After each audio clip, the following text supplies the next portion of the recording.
Hi everybody, David Violet here. I couldn't resist the temptation to record this video because I just thought the light was so interesting. It's bouncing off the water.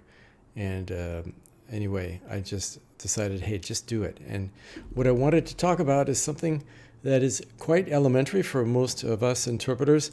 And that is that when we are speaking for ourselves, we use the third person. You know what I mean, right? Have you really thought about the fact that what interpreting is a role play? A role play. That is, the guy who is using the pronoun I. So, for example, if I'm an interpreter and I'm repeating in another language what my client just said, and I'm saying, I'm very happy to be here, etc. It's not David, it's not me who's particularly happy, although I'm happy to have a job, of course. I'm saying what the speaker said. It's a role play. I'm playing that role, and everybody in the room is subconsciously thinking, okay, that interpreter is saying I, but it's not him. He's just saying what the other guy said. So there's a role play going on where the interpreter is using the pronoun I. And of course, I think we all know that, right? The interpreter uses the pronoun I, never says he said this and he said that. We speak as if we were the actual speaker. But there sometimes comes a time to say something ourselves. So, for example, if I'm not able to hear what the speaker is saying, I'm not going to say, I can't hear, because according to the role play, I means the person speaking. And so I'm saying that the person speaking can't hear.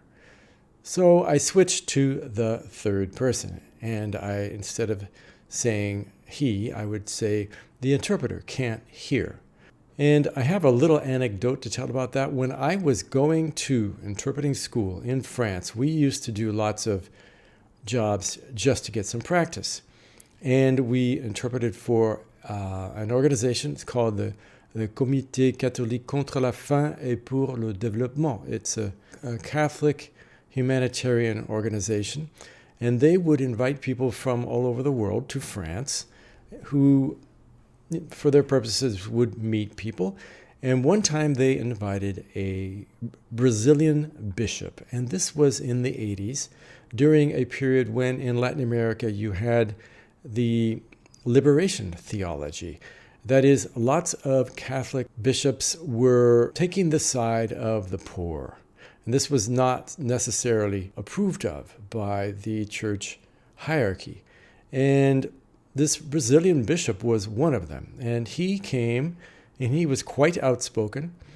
And at one point, he went to a cathedral to speak to the faithful. And it was a little bit tricky for me because, first of all, I was going from Portuguese to French. So my C to my B, if you know what I mean. Generally, I would not do that, but I was doing this for free to help them out, to get some practice. A couple of comments about that. I actually noticed that I had very strong reaction when he told about how the Brazilian army had actually bombed some landless peasants. And that I remember I started to have a tear. I started to actually have a tear.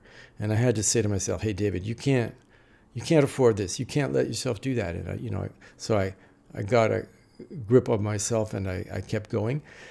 But in this large cathedral, I was at one end of a very large number of people, and I was using the pronoun I to talk about what, of course, the bishop had just said about what I just said about the Brazilian army, etc., about the oppression of the poor in Brazil. And when it came time for questions and answers, a man way at the back, at the very other end of the cathedral, said that he had a question for the gentleman on his far left. Well, that was me, the interpreter. And I had to explain in the microphone that I was only an interpreter, that the real person speaking was the bishop next to me. And when he understood, he said, okay, and then he continued with his question. But he thought it was me. And that's because, I don't know, he was far away. It was not that easy for him to hear. Anyway, so this is a little anecdote about how we use the third person. And if I had been speaking in my own name about Brazil or something, I would have said, well, the interpreter thinks this or the interpreter thinks that, so that people won't think that it's the bishop that I'm representing when I use the pronoun I. So I thought this would be sort of an interesting little anecdote, a little tip for beginning interpreters. It can be very important when you are doing simultaneous in the booth and you want to tell people you can't hear. You don't say, I can't hear, because that, according to our role play, means that the person who you hear in your headset is saying that she can't hear. Whereas in this specific case, it's the interpreter. So the interpreter requests that the speaker get closer to the microphone, for example. That's the kind of thing that you say. Okay, so I just thought that the light was kind of interesting today, and this was a little story that I've been wanting to tell for a while, so there it is. Take care.